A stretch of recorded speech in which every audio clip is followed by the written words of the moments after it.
The US President and Indian Prime Minister are the central figures of executive government in their respective countries. However, they derive their authority through different constitutional arrangements. This difference shapes their powers, tenure, accountability, and relationship with the legislature. Hello everyone, my name is Rajni Jha. Welcome to Drishti IAS. In today's session, we are going to discuss one part of one of the questions that has been asked in this year's UPSC CSE mains examination. Let's see what the question says. The question says, examine how the separation of powers is practiced in India compared to the rigid presidential model of the United States of America. In this context, compare the actual authority of the Indian Prime Minister with that of President of the USA. In this lecture, we'll focus specifically in the on the second part of this question, which is the comparison between the actual authority of the Indian Prime Minister with that of President of the USA. And for that, we need to understand some differences between them. So, first, you need to know that in USA, there is presidential form of government. In USA, there is presidential form of government. In India, on the other hand, there is parliamentary form of government. What is the difference? In presidential form of government, president is the real executive. In parliamentary form of government, president is the nominal executive and prime minister is the real executive. In this case, you must have seen that the president is the nominal head and the real head who overlooks the functioning of the government is prime minister. So he is the real executive, right? When we talk about US president, he is elected for a fixed 4-year term by an electoral college.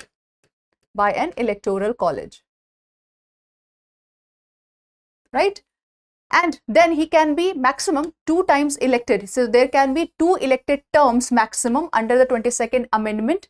And when we talk about Indian Prime Minister, there is no fixed tenure. Now I know that whenever the elections are held, they're held after 5 years, and the party whichever is in majority in the Lok Sabha, that becomes the winning party, and that party stays in power for 5 years. But if you look in the constitution, there is no fixed term. There is no fixed tenure for the prime minister, for Indian prime minister, as opposed to the US president who has fixed 4 years term, right? Then he remains in power. He can remain in power as long as he enjoys the confidence of the Lok Sabha, as long as he has the confidence of the Lok Sabha, as long as he has the majority in Lok Sabha, he enjoys power, he stays in power. And he can fall because of these reasons. What are the reasons? First, no confidence motion. Now we know for a fact that the winning party usually always has majority in the Lok Sabha. Let's say Lok Sabha loses confidence in that winning party and they call for no confidence motion. In that case, the prime minister along with his entire council of ministers, they will have to resign, right? Or like I told you, there is loss of majority. In that case also, the winning party that will resign because now it no longer has majority. Sometimes it happens that a party does not have clear majority. In that case, they form coalition government, right? So let's say 2 parties, party A and B, they come together, they club, and then they get majority, and that's how they win. And that's how they form the government. So in that case also, in the coalition government also, if one party leaves, then also the majority will fall, and the moment majority falls, the government will collapse, right? And prime minister will lose his power. Similarly, there can be resignation by which he can fall.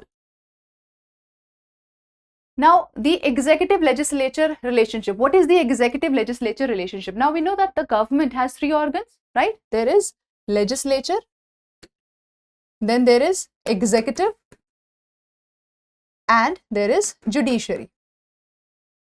What is the function of legislature? To make laws. For executive, the function of executive is to implement these laws. And judiciary keeps check and balance to make sure, to ensure that everything is happening constitutionally, right? Everything is constitutional. So when we talk about USA, there is strict separation of power between legislature and executive. So one person cannot be both. The person cannot be president and at the same time member of House of Representatives or Senate. So this is Congress.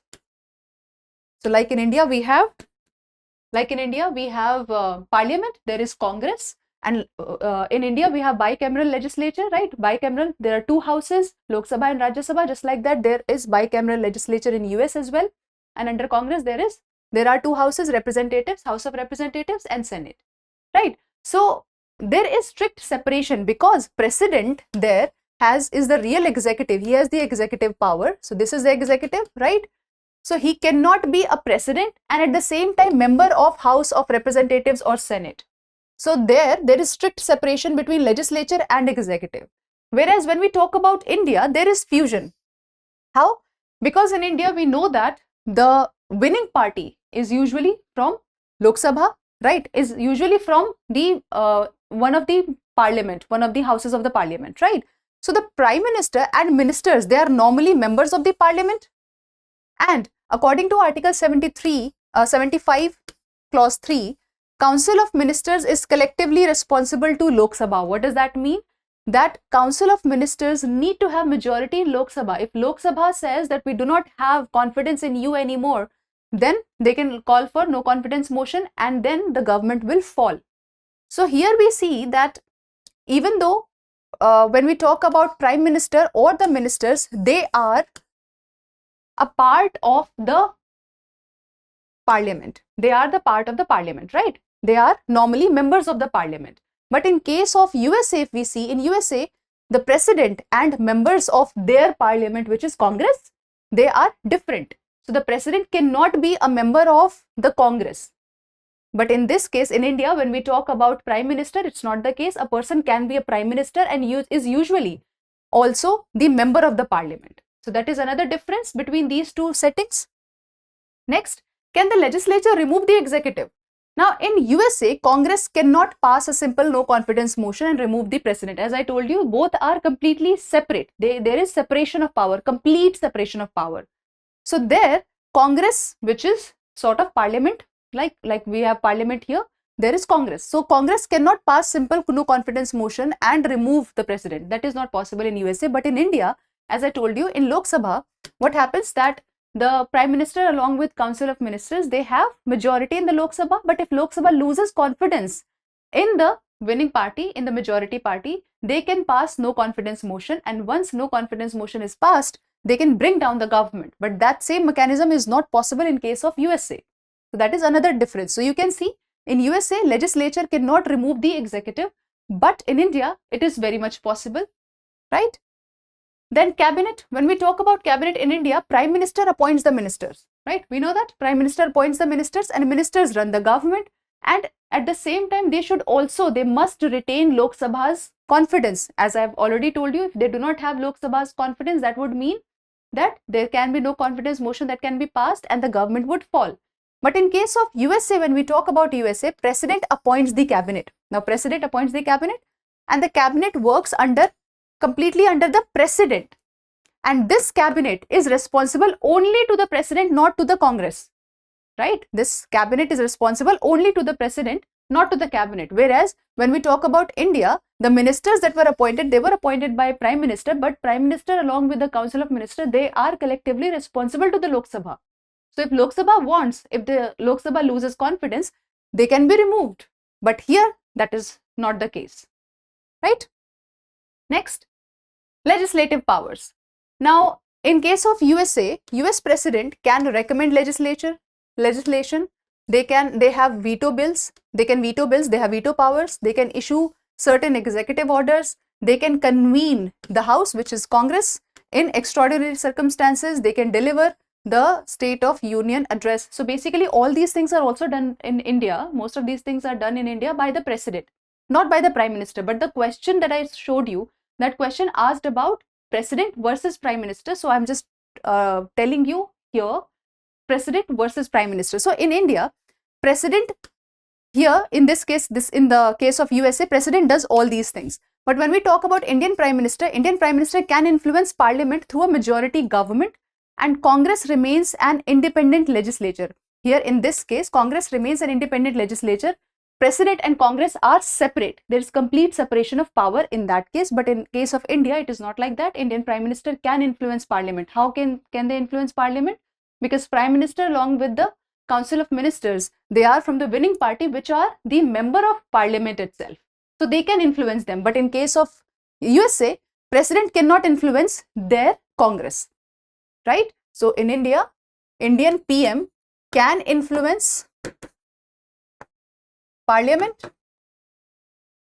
because they have the majority and they are the members of Parliament already, right? PM along with Council of Ministers.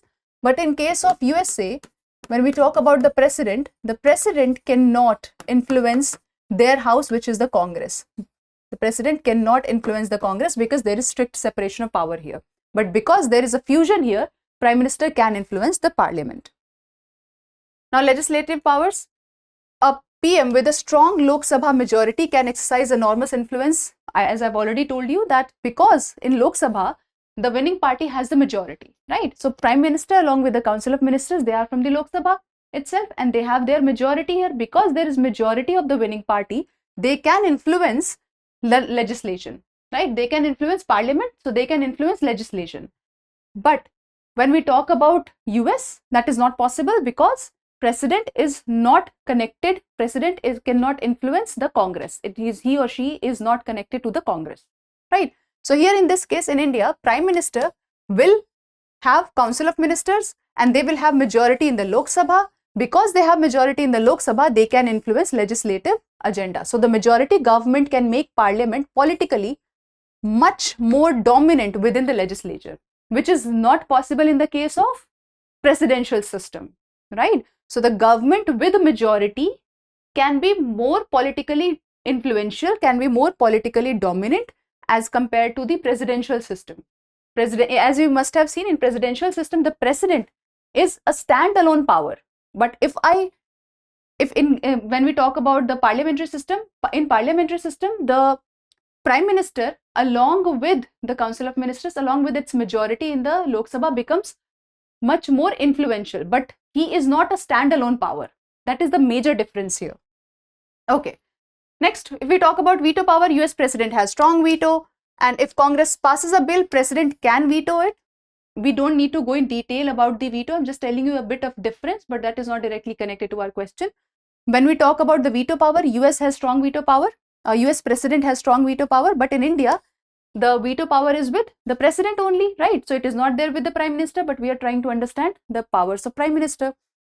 Okay, next is separation of powers versus checks and balance. Now, when we talk about separation of power, as I have been telling you throughout this lecture, that in US, there is strict separation of power between the legislature and executive, right? So there is strict separation of power. Legislature is Congress, executive is President, and judiciary is Supreme Court, and they're institutionally separated, but they keep checking each other, right? They'll keep a check on each other, but they are constitutionally completely separated.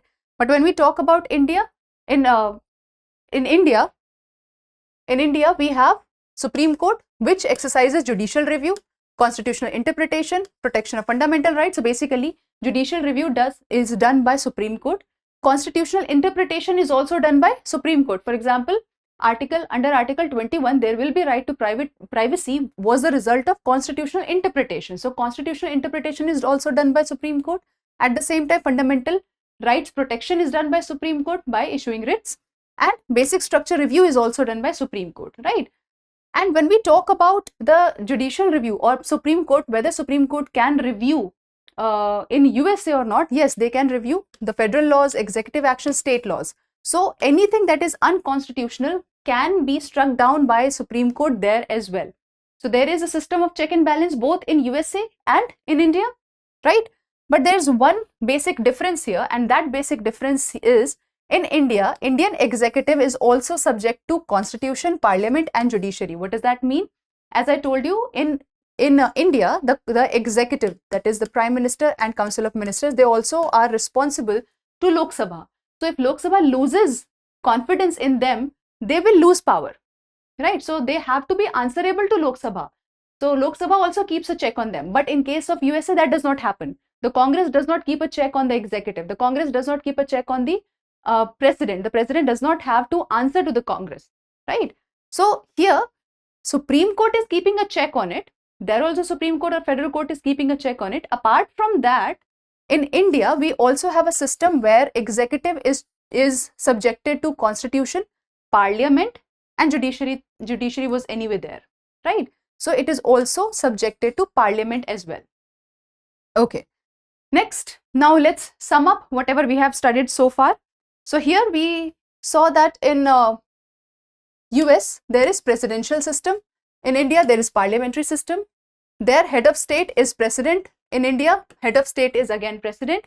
Head of government is president himself. Head of government in India is prime minister. So if we talk about head of state and head of government, both are president in US, right? In USA, where presidential system of government is there, head of state and head of government both are president. Who is head of state? Head of state represents a country. Head of government looks after the functioning of the country, right? If we talk about elections, directly elected through electoral college. Here, we know that they are not directly elected as prime minister. In this case, the Lok Sabha, whichever party has majority in the Lok Sabha, the leader of that party is appointed as prime minister by the president. Then executive power here is vested in the president. Here it is vested in the president, but it is exercised by prime minister and council of ministers. I have already explained it to you that yes, it is vested in the president, but president always acts on the aid and advice of council of ministers. So that means in practice it is exercised by prime minister and council of ministers. In case of when we talk about relationship with legislature, US president, he is separate from Congress. In India, prime minister and ministers are part of the parliament. Tenure, US fixed for 4 years. There is no fixed tenure here in India. It depends on the Lok Sabha majority. Removal is done by impeachment in US president. Here we have several mechanisms like loss of majority, resignation, no confidence motion.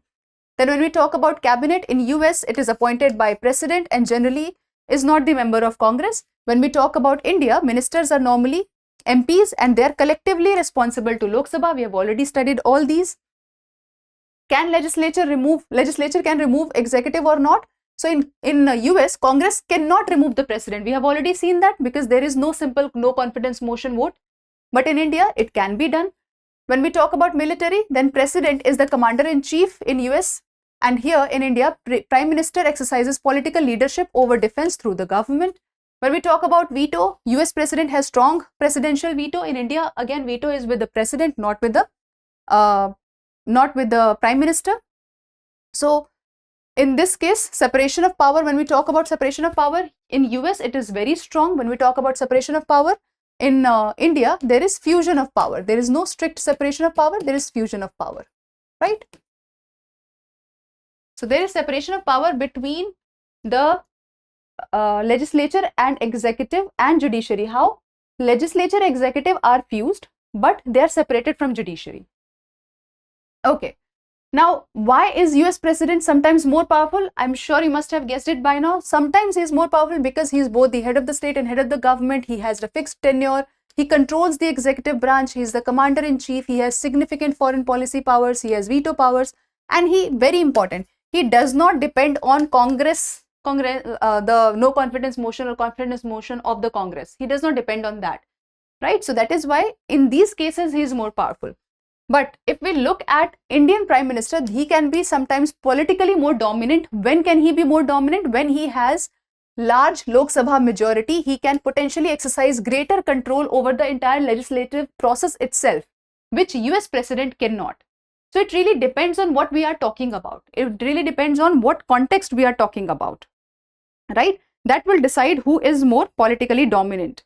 The context will decide who is more politically dominant. In this case also, right? Okay, next.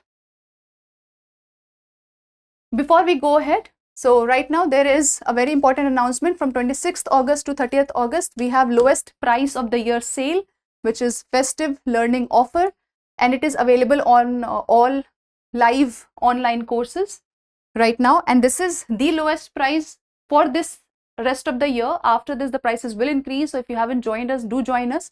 It is available on all live online courses for GS Foundation, for mains, both of them. If you wish to join us, call on this number 87501 87501. Okay, now we come to the end of the lecture, which is our question. The question says, consider the following statements regarding the US President and Indian Prime Minister. First, the US President is both the head of the state and head of the government, whereas in India, these functions are divided between President and the Prime Minister. Second, the US President is a member of the Congress, whereas Indian Prime Minister must be a member of either house of the Parliament. Third, the US President has a fixed tenure and does not depend on the confidence of the Congress, whereas the Indian Prime Minister's continuance in the office depends upon the confidence of the Lok Sabha. And fourth, the Council of Ministers in India is collectively responsible to the Lok Sabha, whereas the US Cabinet is primarily responsible to the President. You have to tell me which of these statements is correct. And after this lecture, you should also be able to answer the question that I just showed you, right, at the beginning of the lecture. So that's it for today's session. If you have any questions, please drop them down in the comment section below. Until next time, take care. For more informative content, like, share and subscribe, and do not forget to press the bell icon to get the notifications.